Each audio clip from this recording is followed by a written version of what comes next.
And I'd say the thing that predominated that conversation was we were all being somewhat positive. I feel like there was some positive, like when you're in a tough situation, even if it's just like something like that, it's kind of nice to see, hey, can I practice having good energy in this difficult situation?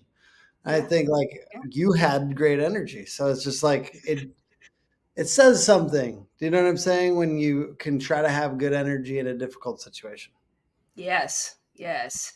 And that has been, I think, for in the time we're recording this is 2024, and a lot of people are experiencing a lot of big things happening in their lives, and keeping that positive energy has been a very big theme. Hi, welcome to Say More Words, a podcast that was created to emphasize the human experience through stories.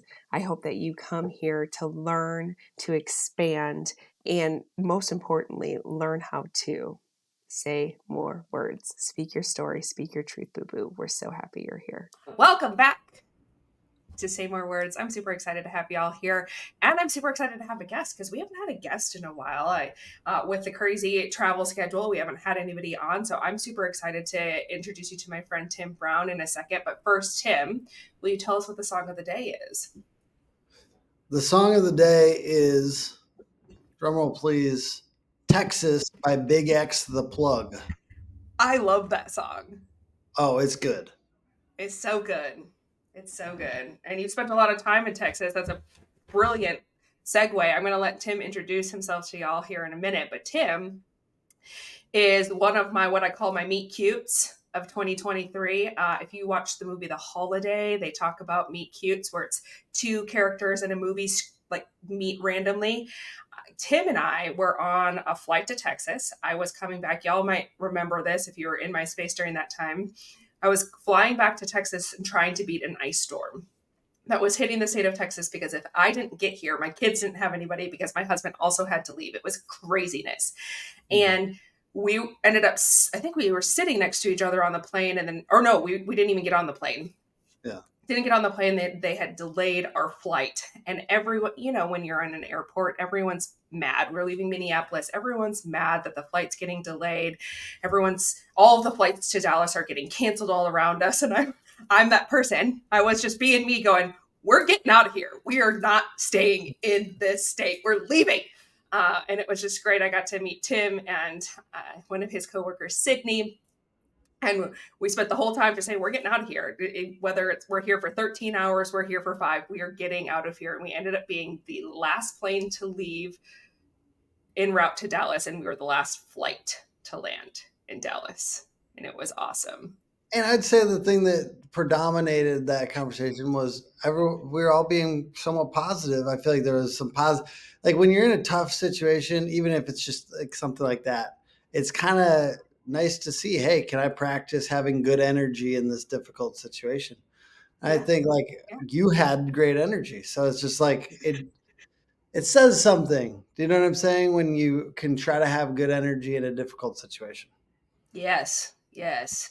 And that has been, I think, for in the time we're recording this is 2024, and a lot of people are experiencing a lot of big things happening in their lives, and keeping that positive energy has been a very big theme. So I love when Cindy was like, "Oh yeah, we talk about your lucky girl energy." I'm like, I need to start saying that again, because that is one thing that I have to remember. Lucky girl What energy was is it? real. What was the other thing too? Is like lucky girl energy is something with Jesus. Yeah, Jesus loves me and everything goes my way. Jesus loves me and everything goes my way. I love that. I think we were saying that for a while, and I also think just what is it? We if we don't have some kind of mantra or some kind of positive like words to kind of chew on, sometimes I think it's very easy for your natural inclination to be kind of in a different direction. So I think it's good to have some mantra. Like what could be your mantra, Your listener? mantra. I think Yeah. you could come up with a mantra today to repeat to yourself. I think that yours was awesome. I always Thank remember you. that. Yeah. It's so good. And it's dragged me through some of the humanness and the human experiences of this year. That mantra, it works. Jesus loves me, Mm. everything goes my way. And you don't have to say Jesus if you don't want to. You can say universe, earth. I don't care what you choose. You can say I love me and everything goes my way. Whatever energy you want to put out, but it always does work out. I It like that. does. All right, Tim Brown, tell us a little bit about yourself. Yeah, so I have a 30-person company here in Minneapolis that does home service marketing, and we have a lot of roofers. So we have like 60, 70 roofers that are our clients all around the country, and we help them get more leads from Google and websites. We make custom beautiful websites, the most beautiful websites. Yeah. They So do. yeah, they're nice, but basically like being a leader is probably something I'm learning a lot about these last few years. Being a father is something I'm learning Mm, this last few years, and trying to be an okay husband. I think that there's so many things to being a human and being a business owner, right? So like it's just yeah. a lot of things mixed up, and the good news is I'm getting better all the time, you know, Oh, and the tough part is usually because of challenges. yeah. Yeah. We have to learn. We have to. I think that's the hardest part about being a human is that we can really only truly grow through our failures and our challenges, as opposed to everything staying right here. Mhm. So how would so because when I met you, the company wasn't as big, but it has gotten very big and it's very prosperous and bright. And the people who work for your company share very similar energy to you, especially you're. I mean, as a marketing agency, of course, you would assume you're really good at marketing, but the energy that is displayed through your team online Mhm. really is amplified by your branding as well. So Mhm. how would you say you go about managing all of these people? I know you said you're Yeah. working through leadership, but what has that journey looked like for you over the last few years? You know, it's kind of funny you say that because I do think the ideal way on social nowadays is using personal brand. Like I think Yep. we need to like be Hmm. okay. I think of it as full court press, you know, in Hmm. basketball. Like I don't know if I need to explain the analogy or but you know, like when you play basketball, if you're on defense and you go run and push into the ball right as soon as they throw it out of bounds, that's called full court press. And people don't want to do that with their personal brand. They don't want to put their whole heart and soul into it. And so even a few years ago, we it was just me and I was doing that. And I did find that to be very helpful. And I was trying to get other people on my team involved on Yeah. social and trying to say, hey, this is what I'd like to do. And I felt like there was complete resistance to anyone Mm. else joining me in that. And honestly, I let it go. I let Yeah. it go because I couldn't, you know, like there's only so many things you can get your people to do at once. And I just Hmm. had too much other stuff going on. But then weirdly, without trying again over this last year, it started to happen. So I just like, you know, it's just weird that it kind of like I stopped trying. You try for a while, then you stop trying, and then it happens. You know, it's just weird how that Yeah. happens. But one thing is like I talk about team a lot as a business Mhm. owner. I'm featuring them when I'm posting on our company account. I post pictures of them when I share wins of Google reviews and stuff like that. I'm talking about the employees that were involved with that project. I want it to be team. I want it to be team because it gets a little overwhelming when it's just him. You know, like Yeah. so I'm finding ways to promote the team as as like the value is in the team. So it's even in like our slogan, a Google specialized team, you know, hook better leads with a Google specialized team is our Yeah. slogan. I'm trying to promote the team, not just myself. I think once you I'm sure a lot of people out there can relate, but once you go past a certain level, I don't need any more like flowers. You know what I mean? I feel like I Yeah. get them like enough. I'm not even it's messed up, but I'm not excited by it anymore when like Yeah. people like tell me that I'm good. Hmm. I'm because honestly I know. You know what I'm saying. You know what I mean Yes. though. You Yeah. and I No, feel like a again, lot of you people know should. that. You are Yeah, good. You yeah. need to hype yourself up. But when people come to me and tell me my team is awesome, I'm like, thank gosh. Because it's also freedom, right? Like when we're not completely when our businesses don't completely rely on us as an Amen. individual. So it's a glimmer of hope. And it's always like push and a pull, and you never quite make, like, I haven't yet made my business not depend on me entirely. Like I would Yeah. love, I'm always trying for that though. I'm always Mm-hmm. trying to create systems and processes and promote the team so that I could potentially one day basically sell and or just like pull out and reap the rewards. But I think what I've recognized right now is like it's okay if that's like kind of a very long journey, and also it's okay if it's not perfect. I think all business owners have that dream, or a lot of them do. And I think even all the business culture podcasts and all these things, they all promote that idea. Mm-hmm. And I don't think there's as much talk about, hey, by the way, that's forever. It takes a long time. And if not, if that's not currently happening for you, like make sure you utilize everything that you've got personally. Like take every advantage, take every conceivable ethical advantage that you have as an individual. Don't hold back because you think you're supposed to be out of the business. Yeah. Well, and I think it's very important too. A lot of us started businesses obviously to be business owners, but a lot of us have passion for that business as well. So we can get stuck in this give and take of, well, I want to release it, but also I really like doing this, but I want to release Mm, it and I want to like and so we get stuck in kind of this space of if I give away too much, then I give away some of the stuff I'm the best at, or I give away some of my creativity. And so mm, there's this huge ebb and flow. It's kind of, I mean, it's just like being a parent, right? We want them to be independent, but also please still need me. Yours is mhm. tiny, so you're in that early stages of Yeah, independence, but it with each stage it changes, and having a business is just like having a child. absolutely. That's a great point. Yeah, it's you got to watch that you're not doing other people's jobs as much as you Mm-hmm. can possibly. Like we all want to do it. Everybody, like I always want to do everybody's job, right? Yeah. As much as we can hold back from doing that, and but also layer on our special sauce. Like keep layering Mm. on our special sauce because like we've got. If you started a business, I heard somebody say this. I think it's super important and appropriate here. A lot of you listening are probably special. And it's weird because we're always kind of told to like, don't get that mindset, don't get that mindset. But if Yeah. you don't recognize that, then you won't apply the special stuff you've got.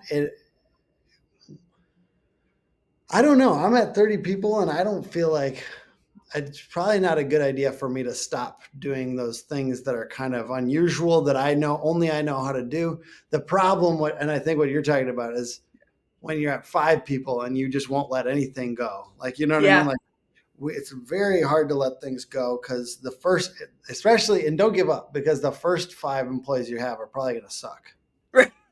They are the hardest to grow through.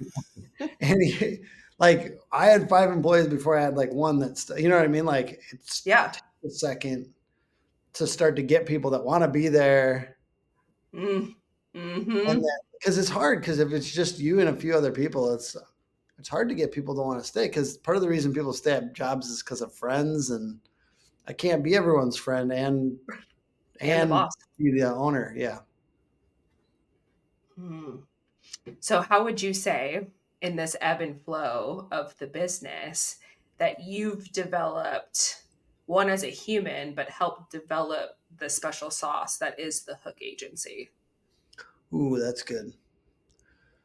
I've definitely grown as a human by being slapped in the face with people leaving, Mm, um, people leaving the company, and feeling like I wasn't doing enough as a culture, as a company to pay enough. That's a right. big one because like culture is great, but are you paying enough? It's kind of got to be both, right? And Mm-hmm. so, and I couldn't yet, and I had to take back those jobs. So would I basically realized I had to grow as a leader or this thing won't grow past a certain amount. And I'm still confronting that now. If I don't grow as a leader, this thing won't grow past where we're at now. Mm. And a lot of that is personal development and some of your deepest, darkest flaws that you've had since, well, I'll say since I was a little infant, probably, or like, a child, like adolescent, getting all my quirks and stuff from my brothers and my parents. And so I'm having to confront all that, Yeah. some of it very, very uncomfortably. And so that's that part of it. On the special sauce for the company, I think one thing I think a lot about, and this is, I think from Netflix, is like a book or something about Netflix was talking about talent density. Think about Hmm. talent density. And that means keeping people for longer at the company, right? And keeping them growing. Yeah. And so first I had to learn to like have some culture. And for me, I was like, all right, we'll have cheese club or, book club or whatever, whatever else we could come up with at the time. And some of those things we still do. And then additionally, like, how can I make sure? Because I thought if I was at a company for 5 years, I didn't want to be at a company for 5 years because I didn't want to be stagnant personally. Mm. Hmm. I was feeling like I was at the top of the company I was at before. And also because they had leadership in place, I wasn't going to be able to take over their jobs. And I thought I was kind of like stuck in Mm. growth. And I was comfortable and whatever, a decent salary. And I don't want anyone to experience that here. So we have enforced like self education. Good. So every quarter, so people have to do a course or read a book and do some kind of like takeaways from that book or that course. And it's very light, meaning I'm not trying to like impose this gigantic curriculum on them. Yeah. And I try to just say, like, this is the start of it. Like, you should be doing this all the time. Mm. But basically, it's like trying to create a business where people can keep advancing. And that's tough because that means we have to grow. Then we have to go. Yeah. And I Hmm. think like I don't, it doesn't always have to be in headcount or anything like that, but it's got to be in some way we're growing. We probably have to make more money as a company to continue to like increase their salary. And so I think those are things that, as far as secret sauce of the company goes, I think talent, working on talent density constantly, having a tight set of services. We have SEO PPC websites. We don't do everything for everyone. We only have a few audiences, home services and roofing that we're doing it for. So all Hmm. of the experiments that we're learning from these customers can be applied to these customers. Creating an environment where people can fail. We've had a lot of like we've failed a lot. And all I can say to our customers is, hey, please let us know so we can improve. And every time a customer goes away, I would love the opportunity to improve our systems. So if you could give me feedback. So as being open to feedback, I think a lot of people stop their growth because they either consciously and explicitly tell people not to give them negative feedback or unconsciously signal that they are not open to feedback. And that's something I've seen even in my awesome people's behavior that they will, Hmm. if you're that type of employee, whether you're a business owner or and for customers or you're an employee somewhere, that is something we all have to watch ourselves giving this. We're kind of put the prickles up, and it shows up in the area of like, if you give me negative feedback, I get offended. I might even ask you to talk, like, hey, let's have a talk tomorrow about it. Like, I do think the more time if you take an hour to process after you give one tiny piece of feedback, then you're Hmm. going to discourage that type of feedback in the future. Like, people don't want to give you feedback if it takes you like an hour to explain why something basic wasn't right. Yeah. or saying like, I'm not open to humor. Humor is the way that a lot of people give feedback. And if you're, and that's one thing where like it probably also signals I need to work on that because sometimes I joke around with my people and I'm like, hey, we should work on that. Yeah. And I Yeah. probably don't do that right. But I also think that there's, I'm probably working on this too, where if I signal I don't want feedback, people will stop giving you feedback. And then you can't grow. Yeah. I think it's what's really cool about what you said there too is, we give them an environment to fail. Like failure is expected and supported. And Mm-hmm. that is huge. I think what's really great about that too is you work in marketing, and sometimes we try marketing campaigns and they don't work or something happens. And when you give your employees an environment where they can be heard through failure, they can also work with your clients better through failure Mm-hmm. as well.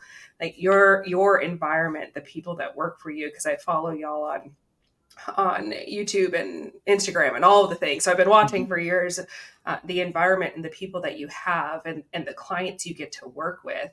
And there's just massive success in what you've done in focusing on the people first. Mm-hmm.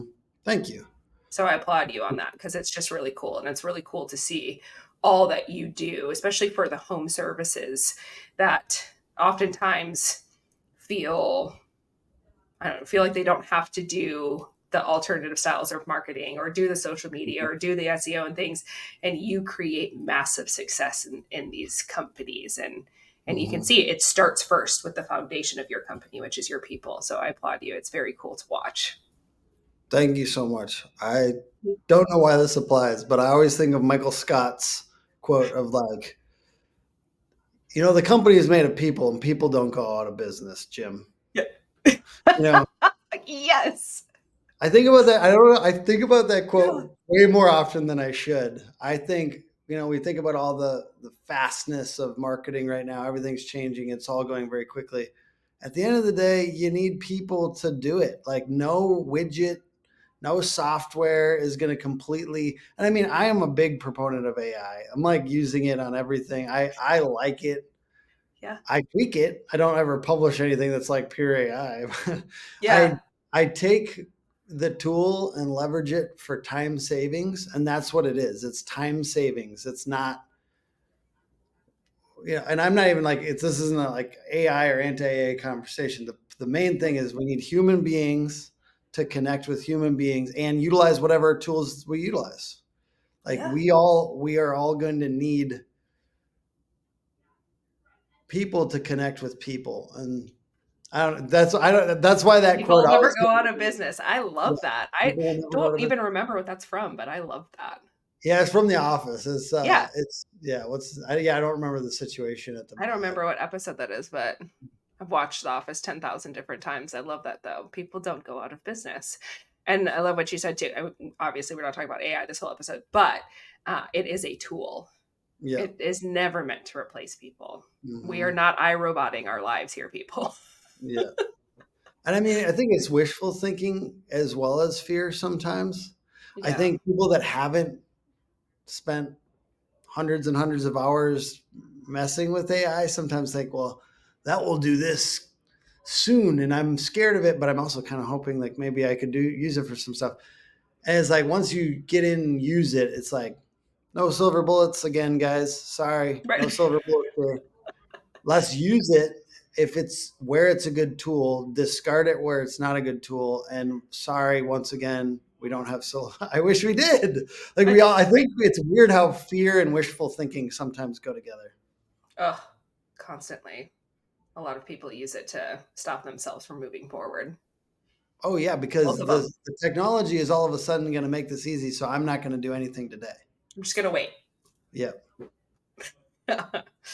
Well, Tim, I am so very thankful that a random flight caught us in a massive layover in Minneapolis. I'm so thankful to have met both of you, to see you when the company was and to where it is now, and to kind of be a part along for the journey and watch and see you come in and out of Texas and be here in the space and root you Oh, on. And I'm coming to like we have a spot in Austin now. So Austin, Yeah. we got a new pad in Austin that we're Airbnb sometimes. So that's why I got to start with that song Yeah. Texas. A Big X the plug. Go listen to that. That's your call to It's so action for this good. podcast. Go listen to that song now. It's good. It's so good. Yeah, call to action. Listen to the song. It'll be on the playlist on Spotify. And then also figure out what's your mantra going to be when Yes. life gets crazy, when people get Mm, crazy and you're stuck in an airport. Like, what are you going to say to yourself to get you out of that challenge? And mm. also focus on your people. Get your Hey, people. and you had such great energy. And I'll just say, Thank you. from my wrap up, it's like if we could only all be so lucky as to leave a positive impression on the random people we come across and the important close people that we come across, if we could Yeah. leave more of that today, that's all we can really do. Amen. It's so good. It's so good. Talk to the random people on the street. It'll change your lives.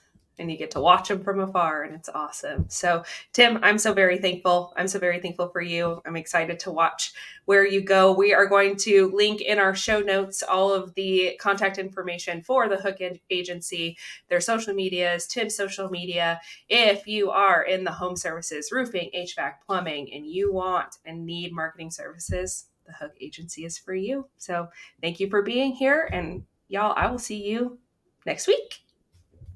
See you guys.